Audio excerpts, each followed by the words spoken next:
السلام علیکم ورحمۃ اللہ وبرکاتہ۔ رمضان کے مبارک مہینے میں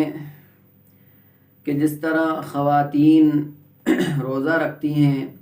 اور بلکہ سبھی مسلمان مرد اور عورتیں روزہ رکھتے ہیں، تو عورتوں کے ساتھ جو مسئلہ رہتا ہے ہر مہینے ماہواری کا، شرعی عذر کا، حیض کے آنے کا، تو ایسی صورت کے اندر روزہ تو ان کا ختم ہو جائے گا،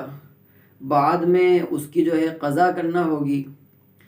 لیکن اب روزہ جب ختم ہو گیا تو اب اس طرح کے جو دن ان کے گزریں گے، چاہے وہ 7 دن گزریں، 6 دن گزریں، یا 8 دن گزریں، یا 10 دن گزریں، تو اب وہ اپنے ان 10 دنوں کو اس مبارک مہینے کے اندر کس طرح گزاریں کہ عورت ناپاک ہے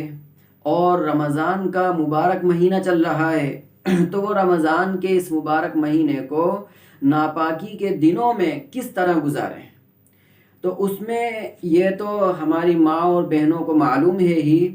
کہ ناپاکی کے دنوں میں نماز نہیں ہے، ان پر نماز نہیں پڑھیں گی، نماز معاف ہے، روزہ بھی نہیں رکھیں گی، بعد میں روزے کی قضا ہے۔ ایسے ہی وہ قرآن کی تلاوت بھی وہ نہیں کر سکتی، قرآن کی تلاوت بھی نہیں کریں گی، اور ایسے ہی وہ قرآن کو چھو بھی نہیں سکتی۔ ہاں، اگر کوئی پاک کپڑا ہو یا کوئی غلاف ہو یا ہاتھ کے اندر انہوں نے دستانے، پاک دستانے پہن لیے ہوں، اب اس کے بعد وہ قرآن کو پکڑ رہی ہیں، چھو رہی ہیں، تو یہ ان کا پکڑنا، چھونا غلاف کے ساتھ میں یا دستانوں کے ساتھ میں وہ درست ہے، وہ کر سکتی ہیں۔ لیکن بغیر دستانے کے، بغیر غلاف کے، صرف وہ ہاتھ سے پکڑیں، تو صرف ہاتھ سے پکڑنا یا چھونا ان کے لیے جائز نہیں ہے۔ اب وہ ان ناپاکی کے دنوں میں کیا کریں؟ تو اس میں یہ کہ جیسے نماز کے اوقات ہوتے ہیں، ظہر کا وقت شروع ہو گیا، اب وہ اس ظہر کے وقت میں باوضو ہو کر اپنا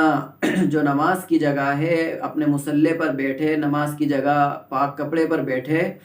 اور اس میں دعائیں وغیرہ وہ کریں، جو بھی وہ ذکر کر سکتی ہیں وہ ذکر کریں، سبحان اللہ، الحمدللہ، اللہ اکبر، یا اسی طرح کلمے ان کو یاد ہوں، لا الہ الا اللہ محمد الرسول اللہ، یا کوئی اور کلمہ، دوسرا کلمہ ہے، تیسرا کلمہ ہے، ان سب کو وہ پڑھ سکتی ہیں۔ ایسے ہی وہ دعا کے اندر اپنے وقت کو گزاریں کہ بعض علماء نے تو یہ لکھا کہ وہ عام دنوں کے اندر، یا یوں کہیے پاکی کے دنوں کے اندر، ان کی نماز کے اندر مثلا اگر آدھا گھنٹہ لگتا ہے تو وہ روزانہ آدھے گھنٹے کے لیے ناپاکی کے دنوں میں باوضو ہو کر مصلی پر بیٹھ جائیں، اور اس آدھے گھنٹے وہ دعا کے اندر، ذکر کے اندر، اللہ کو یاد کرنے کے اندر، اللہ کے سامنے گڑ گڑانے کے اندر، اللہ سے دعائیں کرنے کے اندر وہ اپنے اس آدھے گھنٹے کو گزارے۔ یا جو وہ تسبیحات پڑھنا چاہتی ہیں، درود شریف کی تسبیح ہے، اس کے اندر وقت کو گزاریں، اور ایسے ہی سبحان اللہ، الحمدللہ، اللہ اکبر کی تسبیح ہے، اس کے اندر گزاریں، یا ایسے ہی توبہ استغفار ہے، استغفر اللہ، یا استغفر اللہ ربی من کل ذنب واتوب الیہ، اس کے اندر وہ اپنے اوقات کو گزاریں۔ اور ایسے ہی دینی کتابیں، ان کا بھی وہ مطالعہ کر سکتی ہیں کہ اگر وہ پڑھی لکھی ہیں، اردو بھی جانتی ہیں، عربی بھی کچھ سمجھتی ہیں، تو وہ اپنے اس وقت کو، اپنے جو ناپاکی کا وقت ہے، اس میں وہ خیر کا کام کیا کریں کہ وہ دینی کتابیں پڑھیں،